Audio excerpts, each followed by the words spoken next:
Hey, Jeremiah, by any chance, do you say woo in Rocky Top? Woo? Tyler, we're live. Oh, hey guys, and if you do woo during Rocky Top, then we have the show for you. Hello everyone and welcome back to Rocky Top Rundown. We have all the news on Tennessee athletics right here, right now. I'm Tyler Barbaras. I'm Jeremiah Shields, and today we're talking all ball. We'll be visiting 2 different courts as well as the field to give you the rundown on Rocky Top. Tyler, why don't we serve it up with some tennis? Let's do it. The men's tennis team traveled to West Lafayette, Indiana this past weekend to participate in the 2025 ITA Men's Ohio Valley Regional Championships on Purdue's campus. The tournament is a qualifying event for the NCAA Singles and Doubles Championships and is important if players from Tennessee want to play in the tournament in November. The tournament began on October 9th and ran until October 14th. Tennessee sent 4 players to the tournament, those players being Jose Garcia, Jan Kobierski, Alejandro Moreno, and Baruch Skieker. The men looked solid, starting their tournament play on October 10th. All 4 played their own singles match. Garcia, Kobierski, Skierker all won their matches, with Garcia and Kobierski winning with dominant sweeps. Garcia and Skierker also competed in a doubles match against a duo from Eastern Kentucky, but ultimately fell short, losing 6-8. By Saturday, Tennessee had just their 3 singles winners remaining in the single elimination style tournament. Unfortunately, Skierker and Kobierski got dominated in their matches and were officially eliminated. Garcia played later that day, and while he was able to send the second set to a tiebreaker, he ultimately lost as well, officially eliminating Tennessee's athletes from the tournament. While Tennessee has yet to have any of the men qualify for the NCAA Singles and Doubles Championships in late November, there is still one more ITA tournament on their schedule for early November, where they will have another chance. In the meantime, Tennessee's men's tennis will prepare for the M15 Orlando events from November 3rd to November 9th, and November 10th to November 16th. The Lady Vols tennis team will also be hosting their ITA regionals here in Knoxville on October 16th. As none of the women have qualified for the NCAA Singles and Doubles Championships this fall either, it will be their next opportunity to do so. As of now, Kat Olia, Leila Brutez-Riso, Francesca Mattioli, Vanessa Suarez, Maeve Thornton, Elam Yan, and Saray Yalaparpari are scheduled to compete in the ITA regionals. All of the ladies will be competing as singles and doubles, with Jan being the only exception, competing as only a single. Show up to the Good Friend Tennis Center this weekend to support the Lady Vols tennis players, and tune in next week to find out how they finished. Thanks for the update, Tyler, man. You did a pretty good job on those names. Appreciate it. Now let's see what's up on the other side of the court. The now number 16 ranked Lady Vol volleyball team traveled down to Oxford, Mississippi this past Sunday to take on the Rebels of Ole Miss. And boy, Tyler, did they take over. The Lady Vols swept their 3rd SEC opponent of the season with 3-set wins on Ole Miss's own turf. The Lady Vols offense dominated the court with 41 total kills, including senior outside hitter Hayden Kubik leading the way, notching 13 kills of her own. Zoe Humphrey and Chelsea Sutton were also on the road, tallying 7 kills and 3 blocks each as well.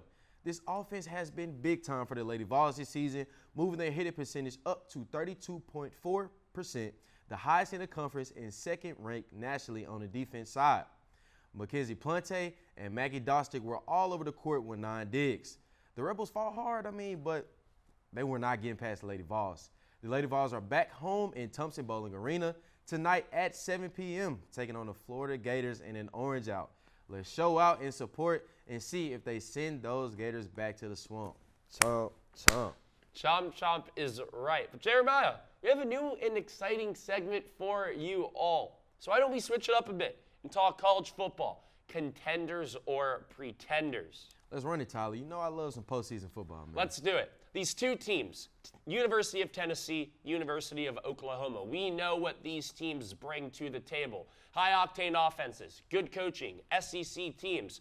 But these 2 teams do have to fight if they want to be playing meaningful playoff football. They meet in a couple weeks, and that matchup could be huge. But as of right now, Jeremiah, as it stands, leading up to this matchup in a couple weeks, Who do you think has the better chance to make the college football playoffs out of Tennessee and Oklahoma?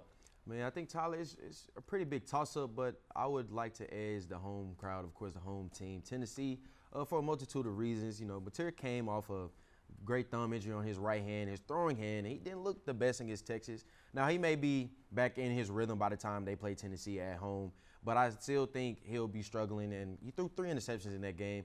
I also think Coach Heupel, he's a very experienced coach. He's very battle-tested. This Tennessee team is very battle-tested, and I think Jeremiah McCoy being back and hopefully Ricky Gibson being back as well will definitely help. Those would be 2 huge additions for the Vols, but not to mention Oklahoma. They have 6 more games remaining on their schedule.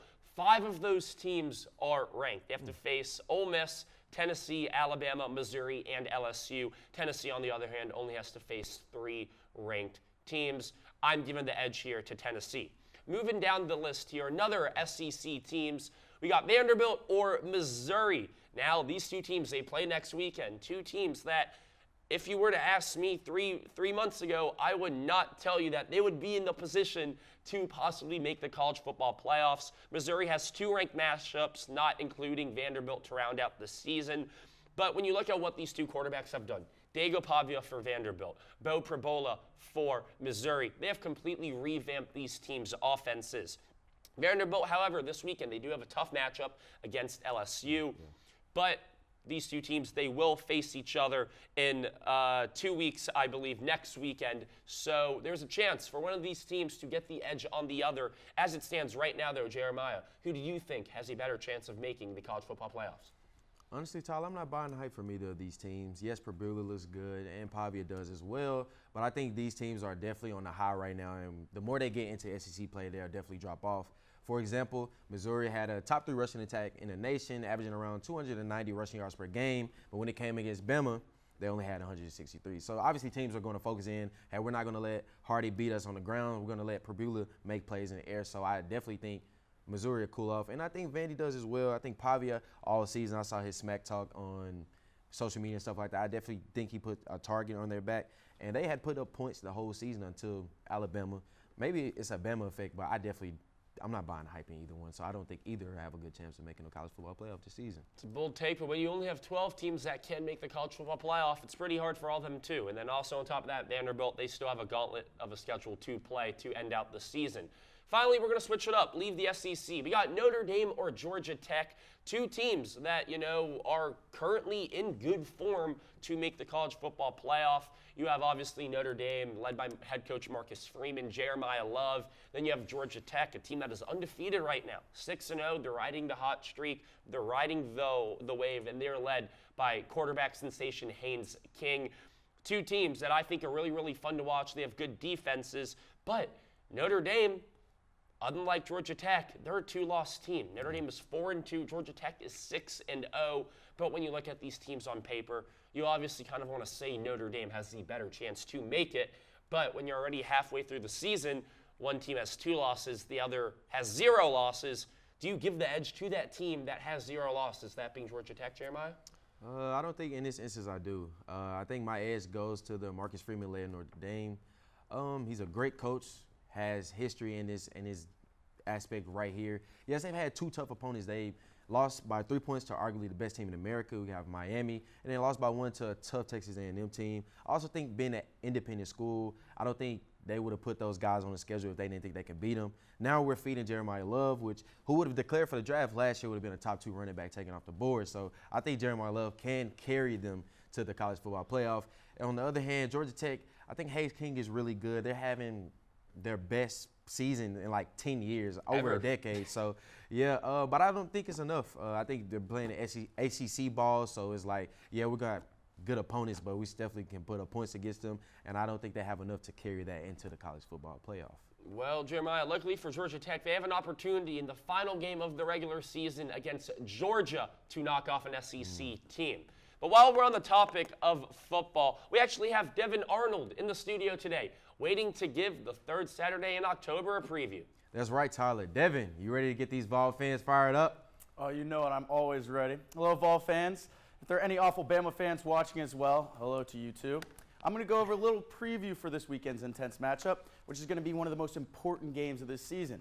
Number 6, Alabama Crimson Tide versus our number 11, Tennessee Volunteers. It's the third Saturday in October, so that's also my parents' anniversary, so congratulations to y'all. So Alabama comes in favored on ESPN, which gives the Tide about a 73% chance to win. And with the wise words said by Clark Gable in the classic Gone with the Wind, frankly, my dear, I don't give a damn. That's because Tennessee's offense has the firepower to make this one more than interesting. Receiver Chris Brazzell, he leads the SEC in touchdowns, catches, and then he also, his teammate Deshaun Bishop, has nearly been unstoppable on the ground, averaging over 7 yards a carry.